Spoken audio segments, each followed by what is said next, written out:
자, 회개라고 하는 것을 뭐라고 우리가 얘기할 수 있냐면, 회개라고 하는 건 열심히 두 손 모으고 기도하는 걸 회개라고 그러는 게 아니라 돌아서는 걸 회개라고 그래요. 돌아서는 걸. 그러니까 관역에서 벗어났었는데 다시 관역으로 돌아오는 거를 그걸 회개라고 그러는 거예요. 하나님 중심에서 벗어났었는데 하나님 중심으로 다시 돌아오는 거를 회개라고 그럽니다. 그거를 돌이켰다, 돌아섰다. 그래서 이걸 회복이라고도 하는 거예요. 회복했다.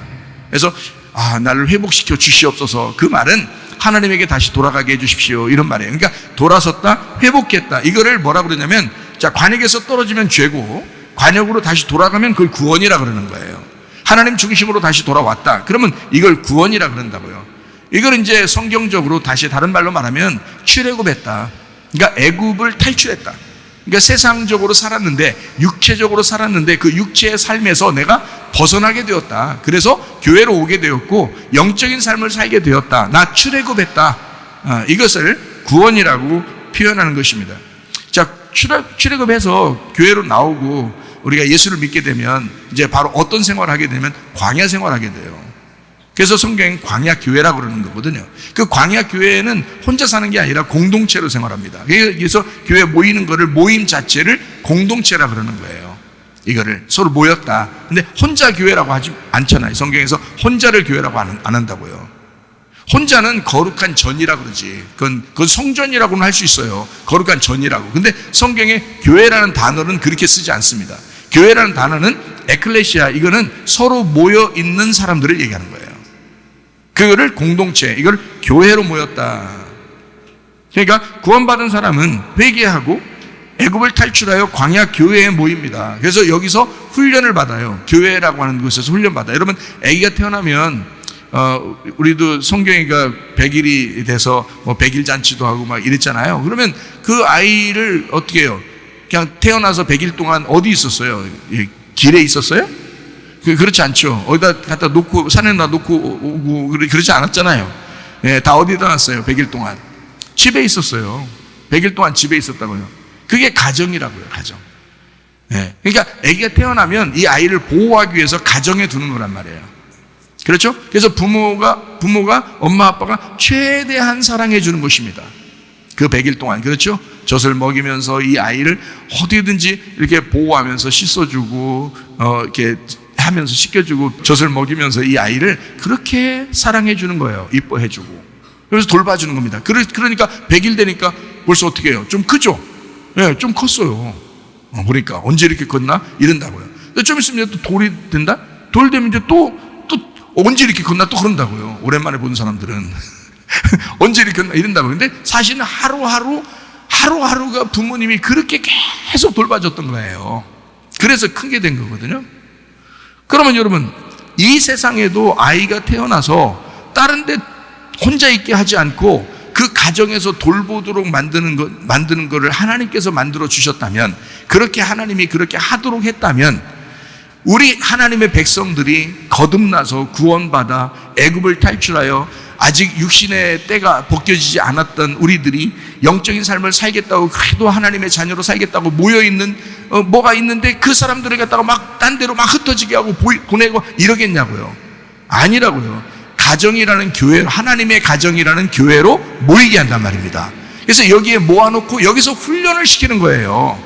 훈련시킨다는 게 뭐냐면 밥도 먹이고 젖도 먹이고 또 뭐 이렇게 씻겨주기도 하고 또 말씀도 나누고 양식을 계속 주고 하면서 이 아이를 키워나가는 거라고요, 여러분. 그게 하나님의 상식이라고요. 하나님의 상식. 가정에도 가정의 상식이 있잖아요. 하나님도 하나님의 상식이 있다고요. 당연한 거라고, 이게. 그래서 여러분을 광야 교회에 놓고 훈련을 시키는 거라고요. 그래놓고 이제 스스로 싸울 만한 힘이 될 때, 그때 가나안 땅에 들어보내는 거예요. 스스로 싸울 만한 힘이 될 때. 그냥 막 들어가면 다 죽지. 그렇게 따지면 물론 하나님이 막 역사하셔서 이기기도 하죠. 이기죠. 근데 그냥 들여보내는 게 아니라 광야에서 다 훈련받게 해요. 그리고 육신의 껍데기를 다 벗겨내고, 다시 말하면 거기에 이제 광야에 오면서 이제까지 사람들 다 죽죠. 그리고 40세 이하 광야에 와서 태어난 아이들 그때 이제 나이가 40까지잖아요. 40년 광야에 있었으니까. 그때까지 나이만 남겨놓고 나머지 다 죽게 하는 거야. 그게 뭔 뜻인지 또 알고서 성경을 보셔야지. 야, 무서워 죽겠다. 광야에서 그냥 뭐 부정적인 생각 가지면 다 죽인다더라. 하나님이 뭘 죽인다고. 그래, 너 죽이려고 그러는 거야. 너 죽이려고. 네 껍데기를 죽이려고 그러는 거야. 애굽에서 나왔던 육신이 아직까지 남아있었던 이거를 네가 죽을 때까지 하나님이 훈련시키는 거야. 그래서 이걸 다 껍질을 벗겨내면 이제 새하얀 3살이 돋아나온 어린아이가 되는 거예요. 그래서 어린아이들과 여호수아와 갈렙만 데리고 딱 들어가는 거예요. 가나안 땅에 가면은 가만히 못 있어요. 거기서 싸워서 정복해 나가는 거예요. 그 땅을. 그 정도의 힘이 있을 때까지 광야에서 키우는 거야. 그래서 이거는 뭐냐면 우리의 육체를 벗겨내고 우리의 영이 싸움에 돌입할 만큼 영의 그 성장이 있을 때 그때 가나안 땅에 들여보낸다고. 이게 성장이라고. 교회의 성장이란 말이에요. 이게 교회가 막 사람 많아지고 불려나가고 이게 성장이 아니고 한 사람 한 사람 이 성도들의 그 속 사람이 커나가는 거예요. 그게 성장이라고. 그게 진짜 성장, 영적인 성장이라고요. 사람들이 착각을 한 거예요. 겉에만 커지면 진짜 커지는 줄 알고 그게 성장한 건 줄 알고 그러는데 아닙니다. 우리 교회에 이렇게 그래도 믿음으로 많이 이렇게 성장했어요. 그래서 웬만한 풍파 이런 거는 별로 흔들리질 않습니다. 여기 교회 다니는 사람들은, 우리 교회 다니는 사람들은 그게 성장한 거예요. 나름대로 말씀 듣고 믿음으로 성장해 나온 거예요. 이게 속 사람이 커져 나가는 거라고. 무슨 말인지 아시겠죠? 그래서 그렇게 한 사람들을 가나안 땅에 이제 입성을 시키는 겁니다. 가나안 땅에 들어가게 하라. 자, 가나안 땅에 들어가서 가만히 있나요? 아니죠. 광야에서는 만나를 계속 먹여줬어요. 근데 이제 겉사람은 이제 후패하고 속사람이 날로 새로워지고 겉 껍데기 육신은 깨지고 속에는 영은 점점점 새로워진다는, 그 속이 점점 성장한다는 그런 이제 말씀으로 이제 성장을 했단 말이에요. 그런 사람들에게 가나안 땅에 이제 들여보내요. 그러면 가나안 땅 들여보내면 광야에서 만나를 내렸지만 가나안 땅 들어가면 농사를 지켜야 한단 말이에요. 그렇죠? 그러니까 어떤 게 더 성장한 거예요? 만나를 줄 때 먹는 게 성장한 거예요? 자기가 농사져서 먹는 게 성장한 거예요? 자기가 농사져서 먹는 게 성장한 거예요. 그래서 가나안 땅 들어가면 만나가 끝이는 겁니다. 계속 주면 얼마나 좋아. 근데 안 줘. 거기 가가지고 이제 농사 지면서 먹도록 하게 돼 있어요. 여러분의 믿음이 성장하면 스스로 하나님과 교통하면서 살게 돼 있단 말이에요. 그때 되면. 자, 그 이제 농사를 이렇게 지면서 이렇게 살게 돼 있는데 그 농사를 짓는 그것이 뭐냐면 여자로서는 뭐 하냐면 아기를 낳는 거고요. 남자로서는 농사 짓는 거예요. 그래서 농사 짓는 걸 예배로 표현한 거예요. 성경에서 농사 짓는 걸 예배로 표현하고 그 예배할 때 하나님의 아들이 내 속에서 잉태가 되고 출산한다. 그래서 그 여자는 잉태하고 출산하는 거고 남자는 농사를 하는 거고 이렇게 된 거예요. 자, 어떻게 됐나 볼까요? 창세기 3장 23절 24절. 여호와 하나님이 에덴 동산에서 그를 내보내어 그의 근원이 된 땅을 갈게 하시니라. 이같이 하나님이 그 사람을 쫓아내시고 에덴 동산 동쪽에 그룹들과 두루두른 불칼을 두어 생명나무의 길을 지키게 하시니라 이랬거든요.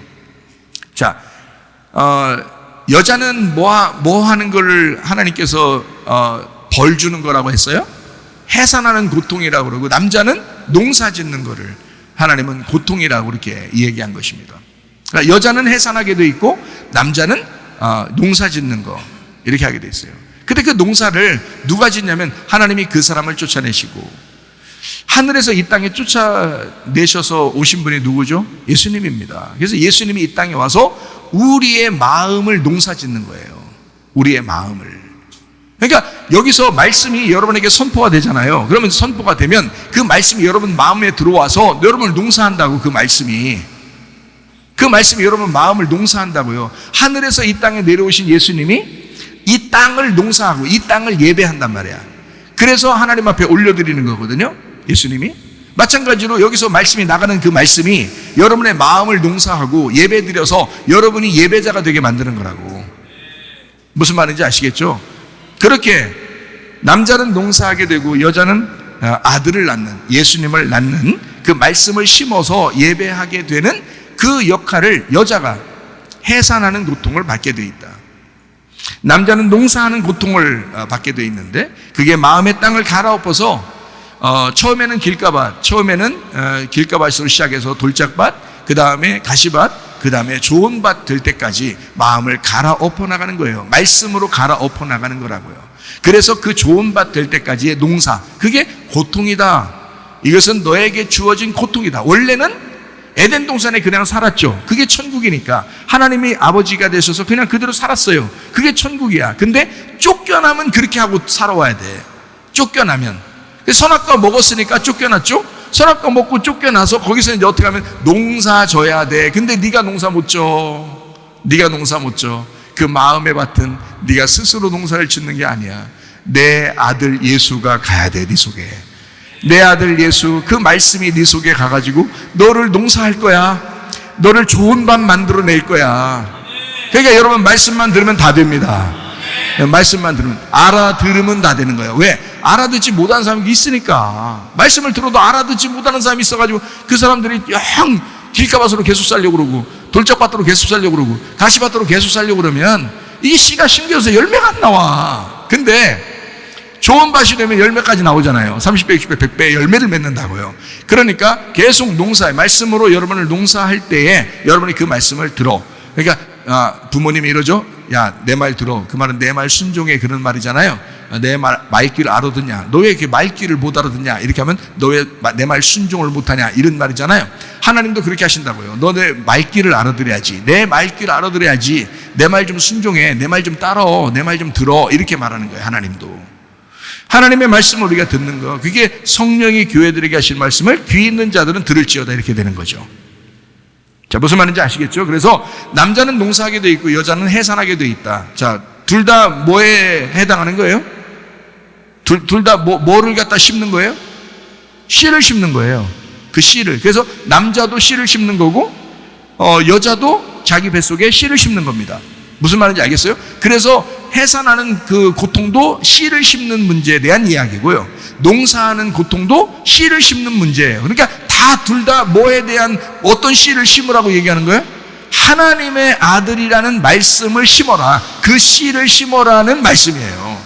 그게 무슨 말인지 아시겠죠? 예. 만약에 선악과를 안 먹었으면요, 그 씨 심을 필요 없어요. 그냥 그대로 살면 돼요. 같이 하나님을 아버지라고 여기고 그냥 살면 되는 거예요. 그런데 선악과 먹고서 쫓겨난 사람들은 다 이 두 가지 중에 하나를 해야 돼요. 여자는 해산하는, 다시 말해 배에다 씨를 심는, 남자는 농사 땅에다가 씨를 심는. 그걸 다 누가 해? 그 씨를 심는 걸 누가 해? 신랑 되신 예수님이 우리 여자들에게 배에다 씨를 심는 거고요. 말씀으로. 예수님이, 신랑 되신 예수님입니다. 정확하게 들으세요. 또 딴 얘기하지 말고. 예수님, 신랑 되신 예수님이 우리의 배에다가 씨를 심는 거예요. 그리고 농사꾼이신 예수님, 농사꾼인 예수님이 자기를 이 땅에다 심는 거예요. 자기를. 무슨 말 알겠어요? 그래서 농사를 지어 예배를 드려서 하나님 앞에 올라오도록 하는 거예요. 그 열매로. 자, 무슨 말인지 아시겠죠? 예수로 이것은 거듭나는 것이다. 그래서 회개 자체가 뭐냐? 돌아서는 거잖아요. 이거를 구원받는다라고 하잖아요. 이걸 거듭났다. 다시 태어났다. 네가 벗어났는데, 다시 말하면 벗겨졌는데 옷을 입게 되었다, 이 말이고, 네가 죽었는데 살아나게 되었다. 이걸 거듭났다. 죽었다가 살아났다. 이걸 다시 태어났다, 이렇게 말하는 거잖아요. 그래서 회개가 왜 이렇게 중요하냐면 회개가 거듭남이기 때문에 그렇습니다. 회개가.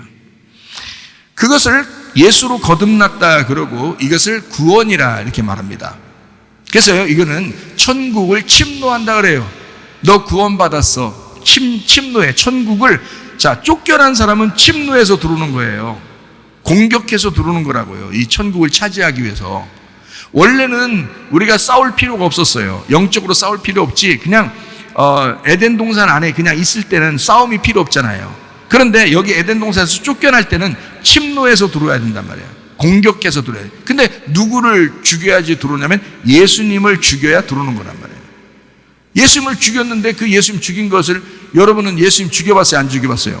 안 죽여봤으니까 예수님은 내가 어떻게 죽여 이런다고요. 예수님 어떻게 죽여? 그러면서 자기 스스로는 어떻게 하면 나는 그래도 착하게 살았지, 예수님 안 죽였으니까, 이렇게 한단 말이에요. 예수님은 침노를 당해야 된다고. 예수님은 침노 당하러 오신 거야. 자기가 천국이니까. 그래서 자기를 공격해서 침노해서 자기를 밀고 들어와 이 예수님을 차지해야 되거든요. 근데 이걸 차지하지 않고 그냥 예수님 내가 안 죽인 것 같은데, 저기 바리새인들이나 저기 로마 군병들이 죽인 것 같은데 내가 죽인 것 같지 않은데, 이러면 이제 문제가 되는 거예요. 왜냐하면 그 예수님이 죽을 때 나 때문에 죽었어. 내가 내 죄를 여기다 옮겨줬잖아요. 옮겨준 것이 있어야 된다고. 그래야 예수님이 죽은 것이 내가 죽는 것이 되는 거고, 그리고 그를 죽이는 자가 바로 나란 말이에요. 나 때문에 죽는 거지. 내가 없었으면 예수님이 와서 죽었겠어요? 생각해 보시라고. 그래서 나 때문에 죽는 거니까 내가 죽인 사실이 있어야 된다 이 말이야. 그거를 확인해야 된다고요. 그거를 이제 눈으로 직접 경험한 사람이 누구냐면 바울 사도입니다.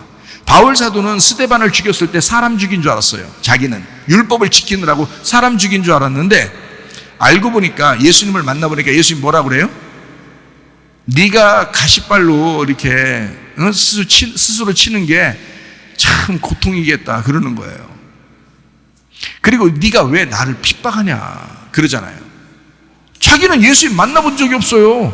예수님 만나본 적이 없는데 예수님이 자기가 뭐라고 하냐면, 예수님이 바울 보고 네가 왜 나를 핍박하느냐. 지금 스데반 죽이고 오고 있는데, 스데반 죽이고 지금 오는데 만나가지고는 하는 말이 네가 왜 나를 핍박하느냐. 그러면 바울이 거기서 깜짝 놀라면서 뭐를 깨달았을까?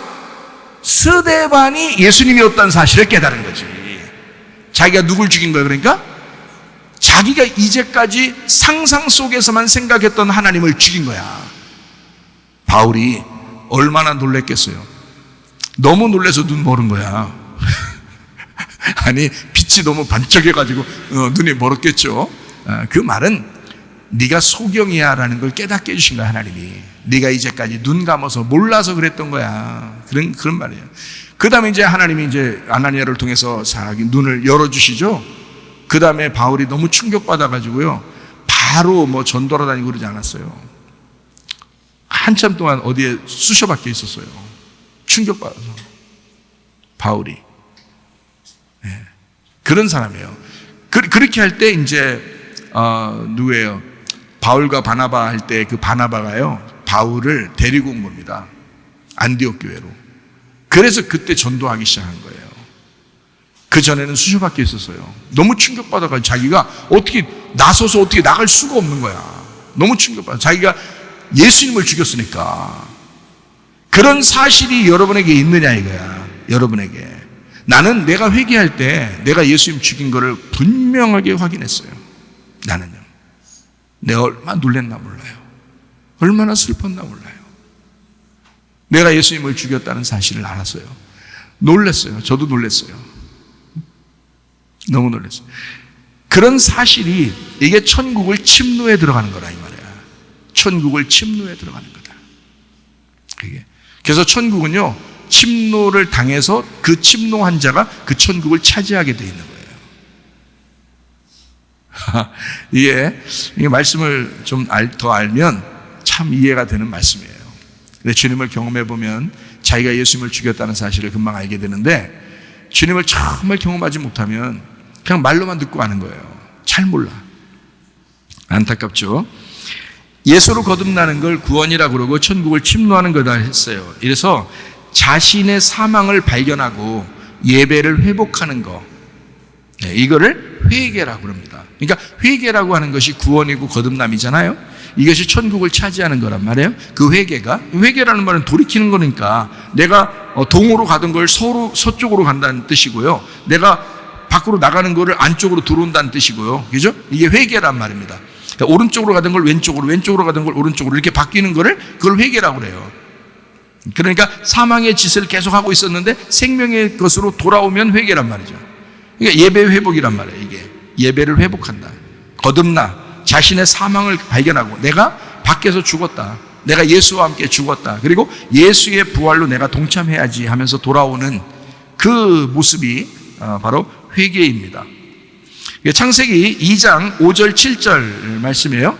여호와 하나님이 땅에 비를 내리지 아니하셨고 땅을 갈 사람도 없었으므로 들에는 초목이 아직 없었고 밭에는 채소가 나지 아니하였으며, 여호와 하나님이 땅의 흙으로 사람을 지으시고 생기를 그 코에 불어넣으시니 사람이 생명이 되니라. 그래서 창세기 2장 5절에 땅을 갈 사람이 없다 할 때 이 갈이라는 말이 아바드라는 단어예요. 이게 예배한다는 단어입니다. 땅에 예배할 사람이 없어서 사람을 만들어야 되겠다 해서 창세기 2장 7절에 사람을 만든 겁니다. 그러니까 사람은 뭐 때문에 지어졌다고요? 예배를 위해서 지어진 거예요. 예배를 위해서. 왜? 예배가 농사고 예배가 해산하는 고통이니까 그 예배를 통해서 하나님의 아들을 만나는 거예요. 그 씨가 자기 속에서 자라나고 심겨지고 자라나고 해산한다고요. 그래서 이거를 하나님의 아들을 만나는 장소, 하나님을 만나는 장소, 이거를 예배라고 한다. 농사하는 장소다. 그래서 농사할 사람을 만들었다. 그게 창세기 2장 7절에 사람을 만들었다. 이렇게 된 겁니다. 하나님의 피, 하나님의 사람을 만들게 되었다. 이렇게 되는 것입니다. 로마서 8장 2절 말씀이요. 이는 그리스도 예수 안에 있는 생명의 성령의 법이 죄와 사망의 법에서 너를 해방하였다라고 했습니다. 생명의 성령의 법이 뭐라고요? 마음의 법이라고. 이게 하나님의 마음이라고요. 이걸 복음이라 그렇게 말합니다. 생명의 성령의 법. 부활의 성령이 제공하는 생명, 이 법이 바로 생명의 성령의 법이다. 그럼 반대로 죄와 사망의 법에서 너를 해방했으니까 넌 거기서 벗어나야지. 그래야 자유할 거 아니에요. 그럼 죄와 사망의 법은 뭐냐면 죄를 알게 하고 죄를 통해서 내가 죽는, 너가 죽어야 된다는 그 죽이는 율법이란 말이에요. 사망을 주고 사망하여 심판을 받는 그 법이 죄와 사망의 법이라. 그래서 거듭남의 구원을 도와주는 법입니다. 왜냐면 우리가 죽어야 부활하니까 죽게 만드는 법, 이거를 죄와 사망의 법이다. 그래서 죽게 만드는 법에서 우리를 건져내서 생명의 성령의 법으로 돌아오게 했어요. 그거를 구원받았다 이렇게 말하는 것입니다.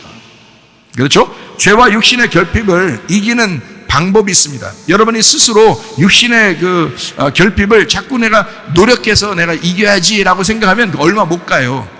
교회 다니면서 내가 결핍이 있는데 그 결핍을 내가 이겨야지, 얼마 못 간다고요. 그거는. 그래서 그 얼마 못 가는데 이거를 죄와 육신의 그 결핍을 이기는 방법이 있어요. 어떻게 이기느냐? 이렇게 이기는 겁니다. 먼저 시편 23편 1절의 말씀으로 이겨야 됩니다. 무슨 말씀이냐면 여호와가 나의 목자시니 내게 부족함이 없으리로다. 결핍함이 사라진다는 뜻이에요. 결핍함이 어떻게 사라질 수 있냐? 이거는 목자 되신 예수의 복음으로 이겨야 됩니다. 네. 그래서 기쁨의 복음으로 예수님께 감사함으로 이기는 거지 율법적으로 이기는 게 아니에요. 그래서 율법적으로 이기려고 노력한다는 건 거의 불가능한 것입니다. 그러니까 금방 쓰러지고 금방 실패하고 그러는 거예요. 육신의 어떤 그것을 노력으로 막 하려고 하다 보니까 그게 얼마나 가겠냐고. 반대로 여호와가 나의 목자가 되시니까 기쁨의 복음으로 감사함으로, 이게 기쁘니까 감사하니까 그냥 그렇게 살아가는 게 이기는 거란 말이에요. 그게. 그러니까 목자 되신 예수님의 복음으로 이겨야 된다. 또 이기는 방법 어떻게 하냐면 누가복음 9장 23절입니다. 또 우리에게 이르시되 아무든지 날 따라오려거든 자기를 부인하고 날마다 제 십자가를 지고 나를 따를 것이다. 자기 부인하고 날마다 자기 십자가 지고 주님을 따라가면 이깁니다. 말은 간단하지만 굉장히 어렵죠. 그럼에도 불구하고 우리는 또 이렇게 살아야 되는데 생각해보면 왜 이렇게 되느냐? 이게 영적인 전쟁이거든요. 영적인 전쟁인데 이거를 우리가 싸우면 힘들지만 주님이 싸우면 이기겠죠. 그래서 영적인 싸움에 주님이 싸워달라고 기도하는 거예요. 그래서 우리가 그렇게 생각하고 그렇게 기도하는 거예요. 자, 내 안에 골리앗이 있어요, 없어요? 내 안에 골리앗이 있죠. 내 안에 골리앗이 있어요. 내 안에 다윗도 있고요. 그러면 누가 이겨야 돼요? 다윗이 이겨야 되겠죠. 자, 그럼 골리앗이 나의 운명입니다. 나의 결핍이에요. 나의 귀신입니다. 나의 육신이야. 이게 골리앗이야. 내 속에 그것이 육신적인 그런 모습이 항상 골리앗처럼 크게 있다고요. 우리의 속에. 근데 이거를 노력으로 어떻게 이기냐고. 이겨보려고 하지만 하루 이틀 지나면 또 똑같아지고 왜 이러지? 나는 이거 왜 이러지? 왜 이렇게 약하지? 그러지만 사실은 그럴 수밖에 없는 게 골리앗이 너무 커. 자기 힘으로는 못 이기는 거예요. 자기 힘으로는. 처음부터 불가능한 싸움이라고. 그래서 내 안에 골리앗이 있는데 그리고 다윗도 있단 말이야. 그럼 다윗이 싸우면 예수님의 하나님의 힘을 가지고 싸우면 이기겠죠. 그러면 다윗은 우리 안에 왕이란 말이에요. 왕. 다윗 왕이잖아요. 예수님이 다윗 왕의 왕권을 가지고 오셨잖아. 그럼 다 예수님도 우리의 왕이잖아. 내가 왕이 아니라 예수님이 왕이 되시면 되잖아요. 예수님이 우리의 왕, 하늘의 운명을 가지신 분, 예수님 우리의 주인, 이게 같이 산다고요. 여러분이 예수를 믿기 때문에 이 두 개가 같이 공존한다고. 하나는 골리앗이요, 하나는 다윗이라고요. 반드시 다윗이 이기게 돼 있습니다. 반드시 이 속에 예수님이 이기게 돼 있어요. 어떻게 된 예수님이? 나의 주인 되신 예수님이, 나의 왕이 되신 예수님이, 나의 운명 되신, 하늘의 운명 되신 예수님이 이기게 돼 있다고요. 여러분의 육신적인 운명, 땅의 운명이 이기겠냐고. 못 이긴다니까. 우리가 예수를 믿는 한 못 이긴다고. 그게 영원히 우리를 이길 수 없어요. 예수님을 의지하지 않으니까 자꾸 속는 거지. 예수님을 의지하지 않으니까 자꾸 여러분 힘으로 노력을 해보려니까 안 돼서 그런 거지. 이 예수님이 우리의 왕이 되시고 주인 되시면 반드시 그분이 이기게 돼 있어요. 그분께 의지만 하면 이기는 거야, 이게. 무슨 말인지 알겠죠? 그래서 이게 함께 공존하는데 사무엘상 17장 47절을 한번 보세요. 여호와의 구원하심이 칼과 창에 있지 아니함을 이 무리에게 알게 하리라. 전쟁은 여호와께 속한 것인즉 그가 너희를 우리 손에 넘기시리라. 놀라운 말이죠. 그러니까 전쟁은 누구에게? 하나님에게 속한 거다. 나에게 속한 게 아니다라고 인정할 때 이긴단 말이에요. 무슨 말인지 아시겠죠?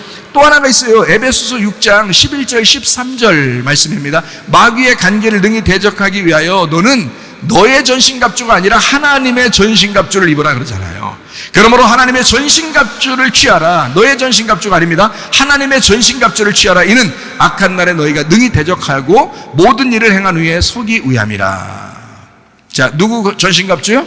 하나님의 전신갑주를 입어야 된다. 너의 옷이 아니야. 하나님의 전신갑주가 뭔데요? 하나님 전신갑주가 뭐예요? 여러분 배워서 알지만 말씀입니다.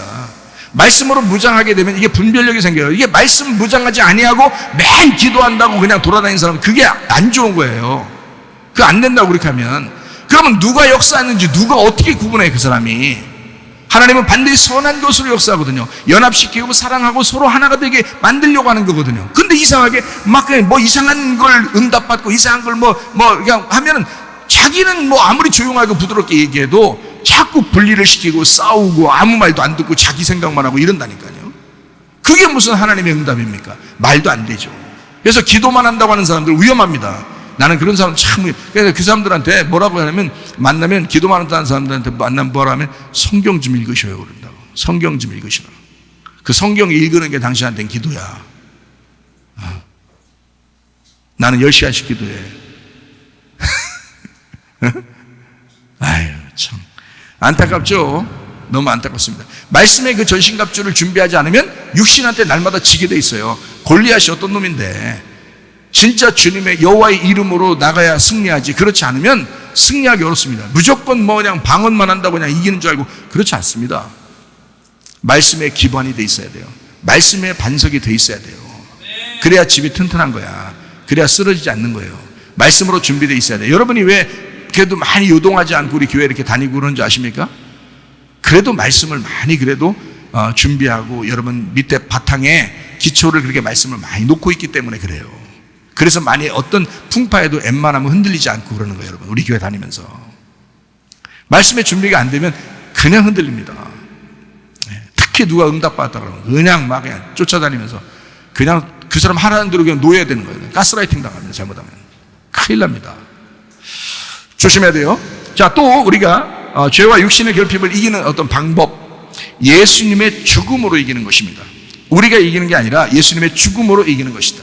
자, 요한계시록 2장 7절 말씀입니다. 귀 있는 자는 성령의 교회들에게 하시는 말씀을 들을지어다. 이기는 그에게는 내가 하나님의 낙원에 있는 생명나무 열매를 주어 먹게 하리라. 이기는 자는 생명나무 열매를 주어 먹게 하리라. 왜냐하면 선악과를 먹었던 너희들이니까. 이기는 자는 생명나무로, 반대로 생명나무 주겠다는 얘기예요.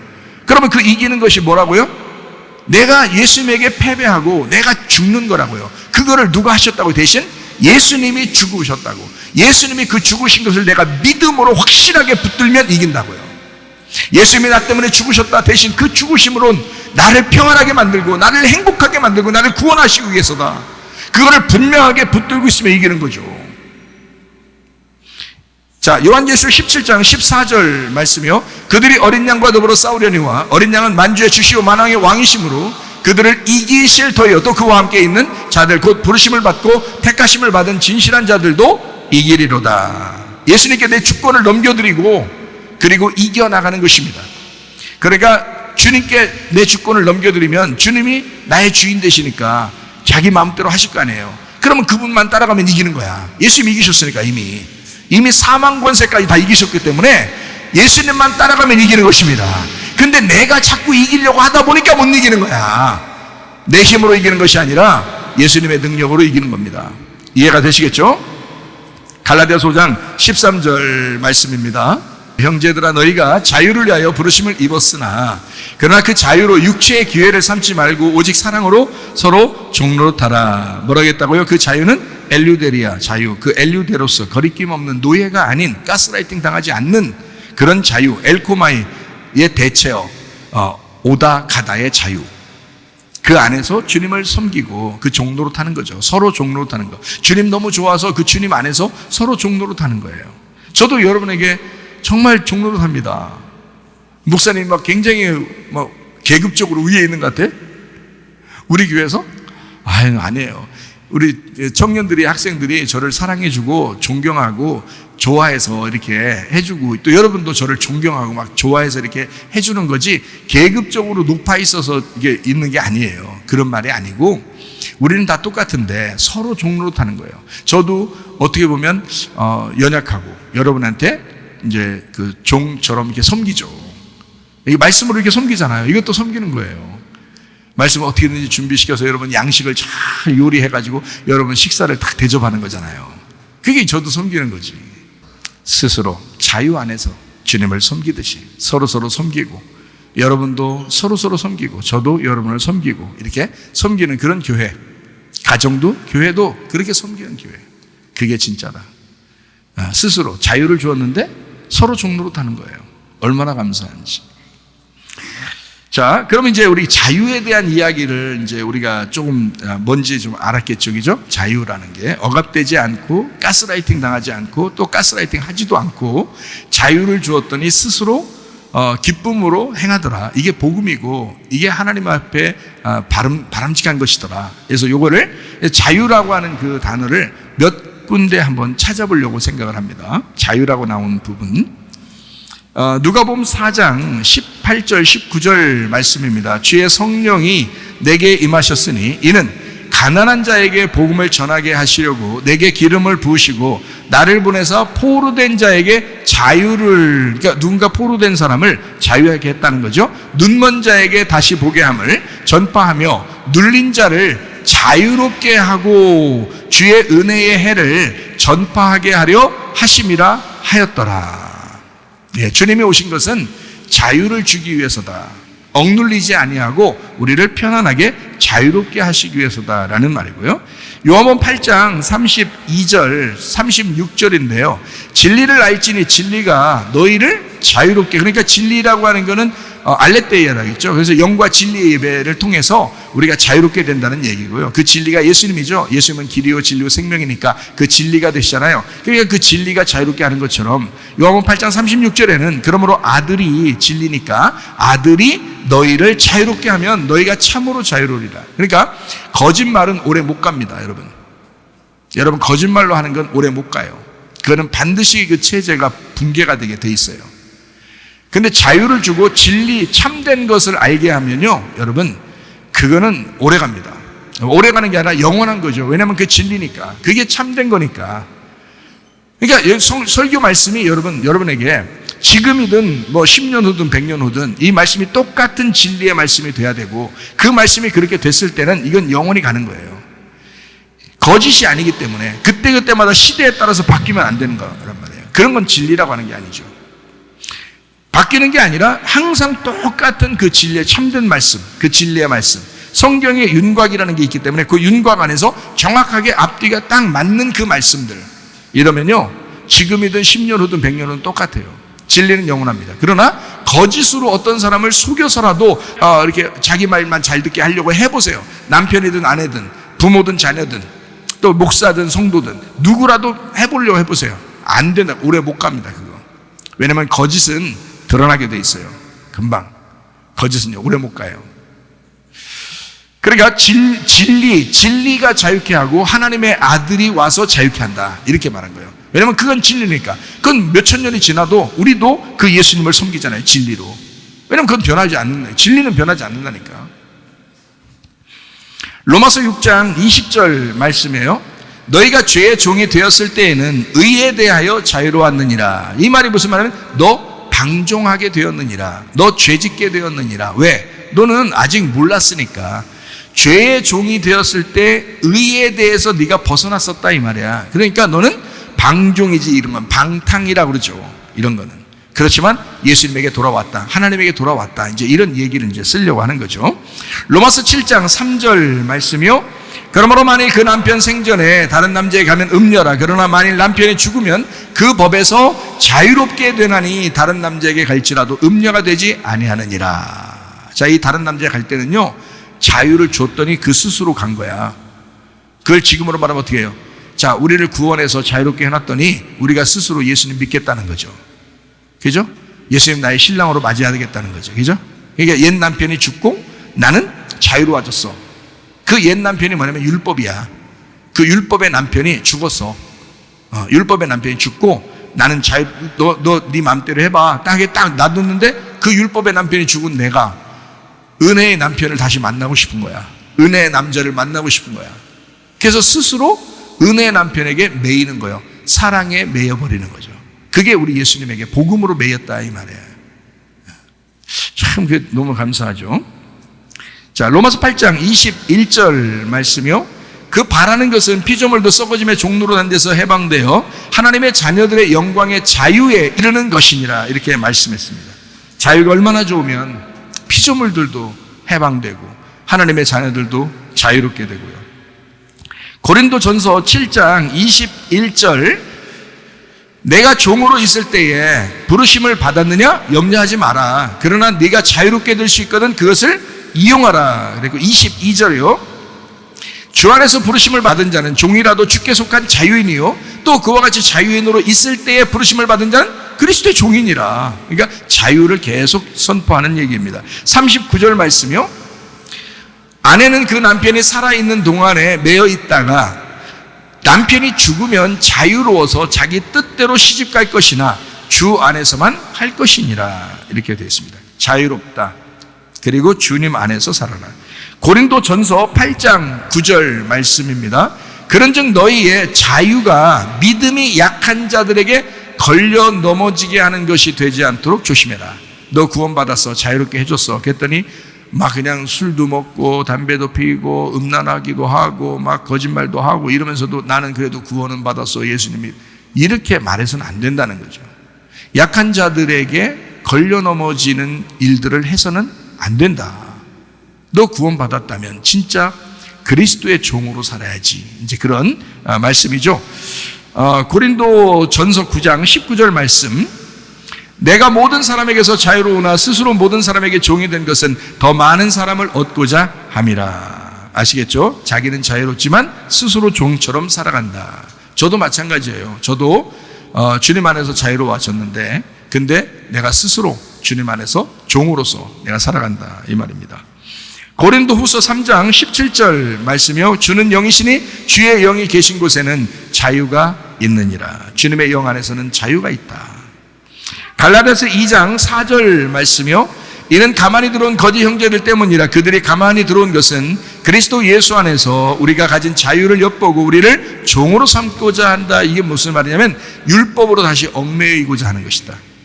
그러니까 네가 구분해 놓지 못하면 안 된다. 너가 잘못하면 속는 거니까. 거짓 선지자들, 거짓 말씀들이 너희에게 전달될 때 잘못하면 너가 그 말이 진짜인 줄 알고 따라가게 되고 잘못하면 율법에 매이게 된다. 하나님은 우리에게 자유를 주려고 했는데 근데 네가 율법에 매이는 사람이 되면서 그게 누구한테 속인 거냐? 거짓 선지자들에게 속은 것이다. 그래서는 안 된다. 진리로 살아야 된다. 자, 갈라디아서 5장 1절 말씀이요. 그리스도께서 우리를 자유롭게 하려고 자유를 주셨으니 그러므로 굳건하게 서서 다시는 종의 멍에를 매지 마라 이랬습니다. 예, 다시는 종처럼 살지 마라. 이 말은 다른 말로 말하면 율법으로 살지 마라 그 말이에요. 다시는 율법으로 그렇게 율법적으로 억지로 그렇게 하나님 섬긴다고 그런 식으로 하지 마라 이 말이에요. 복음으로 자유가 있다. 그러나 그 안에서 우리가 행동하는 것이다. 갈라디아 13절 말씀이요. 형제들아 너희가 자유를 위하여 부르심을 입었으나 그러나 그 자유로 육체의 기회를 삼지 말고 오직 사랑으로 서로 종로로 타라. 야고보서 1장 25절 자유롭게 하는 온전한 율법을 들여다보고 있는 자는 듣고 잊어버린 자가 아니요 실천하는 자니 이 사람은 그 행하는 일의 복을 받으리라. 자유를 주었는데 그 안에서 온전한 율법을 들여다보고 잊어버리지 아니하고 실천한다 이 말이에요. 그렇게. 자, 베드로전서 2장 16절 말씀이요. 너희는 자유가 있으나 그 자유로 악을 가리는 데 쓰지 말고 오직 하나님의 종과 같이 하라. 여러분, 하나님의 종과 같이 그렇게 살아야 되겠습니다. 로마서 8장 2절 말씀이요. 생명의 성령의 법, 이는 그리스도 예수 안에 있는 생명의 성령의 법이 죄와 사망의 법에서 너를 해방하였다. 자, 생명의 성령의 법은 뭐라고요? 마음의 법이라고요. 하나님의 법이라고요. 하나님의 마음이라고요. 그러니까 우리는 누구 마음으로 살려고 해야 된다? 하나님 마음으로 살려고 한다. 우리 속에는 반드시 골리앗과 다윗이 같이 있다. 이것을 육신으로 이기려고 할 수는 없다. 그러니까 하나님의 힘으로 하나님의 능력으로 이겨야 되는데 이 골리앗을 무너뜨릴 수 있는 것은 주님이다. 그래서 주님의 이름으로 우리가 이겨야 된다. 그 말은 우리의 속에 있는 이것, 이 마음의 법, 하나님의 마음이 무엇인지를 그 다윗 왕이 이길 수 있도록 우리가 그분에게 나를 제공하라 이 말이야. 그러니까 나는 패배하고 주님이 승리하는 것이죠. 그게 생명이라는 거고 그게 복음이라는 거야. 그래서 생명의 성령의 법이라고 하는데 그걸 부활의 성령이 제공하는 생명이라는 겁니다. 예수님의 부활이 있기 때문에 우리가 주님을 믿잖아요. 주님 부활하셨습니다. 그 말은 죽음이라는 사망의 권세를 깨뜨리고 이기셨기 때문에 부활이라고 하는 거예요. 그런 분이니까 승리하신 거야. 이미 승리가 끝났어요. 그래서 주님만 붙들면 이기는 거야. 근데 왜 그걸 안 하고 왜 네 힘으로 자꾸 이기려고 하느냐? 너의 육신을, 너의 골리앗을 왜 네 힘으로 이기려고 하느냐? 안 된다. 그거는 사람이 백전백패하게 돼 있다. 네가 골리앗인데 어떻게 너가 그걸 이길 수 있냐? 그건 안 된다는 거죠. 주님이 오셔야 이기는 것입니다. 예수님의 이름으로 이기는 것입니다. 죄와 사망의 법이라고 하는 건 죄를 알게 하고 죽이는 법이기 때문에, 죽이는 율법이기 때문에 사망에 이르게 하고 심판하게 한다. 그래서 우리를 거듭나 구원받게 하려고, 도움받게 하려고 우리에게 율법이라고 하는 걸 주셨다. 근데 그 구원받고 난 다음에 다시 율법으로 돌아가느냐? 바보 멍청이다. 그거는 성경 그렇게 얘기하는 거죠.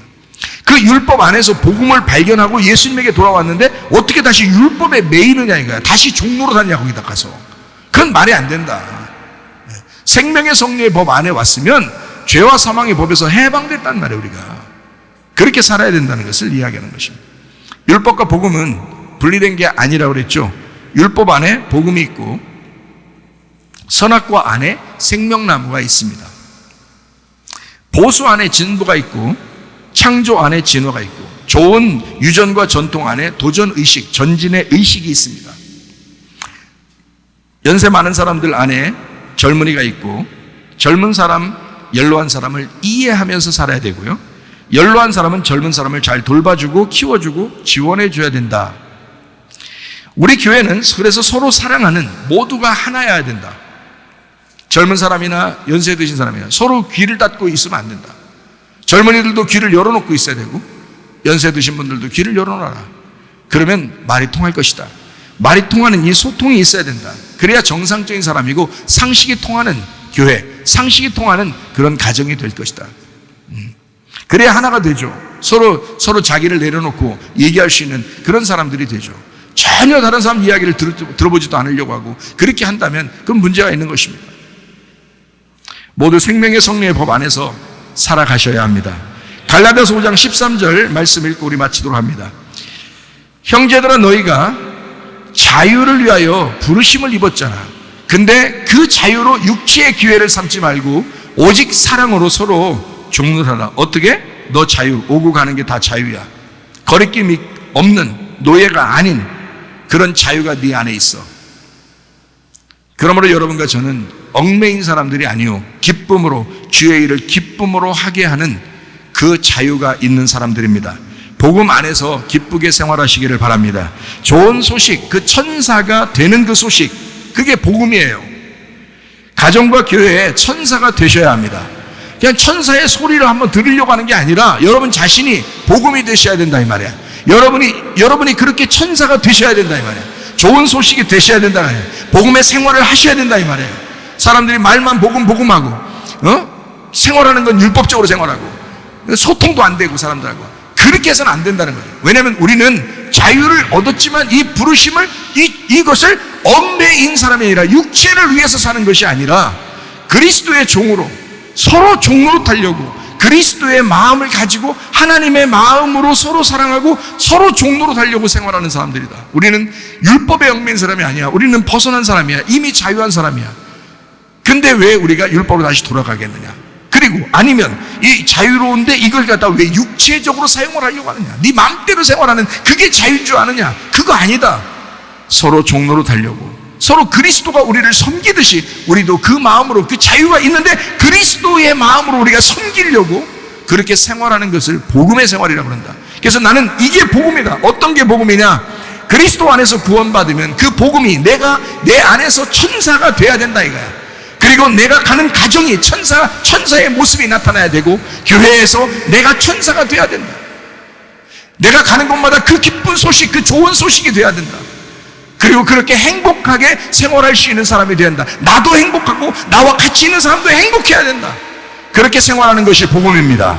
여러분 그 복음 안에서 승리하시기를 바랍니다. 우리 하나님 아버지의 사랑과 은혜를 감사를 드립니다. 진정으로 우리가 자유로운데 우리 주님께서 우리에게 주시고 싶은 것이 자유였는데 그 자유를 가지고 우리가 육신의 일 때문에 허비하지 않게 하시고 하나님의 마음을 가지고 서로 중노타다가 주님 만나게 하옵소서. 예수님 귀하신 이름 받들어 기도 올리옵나이다.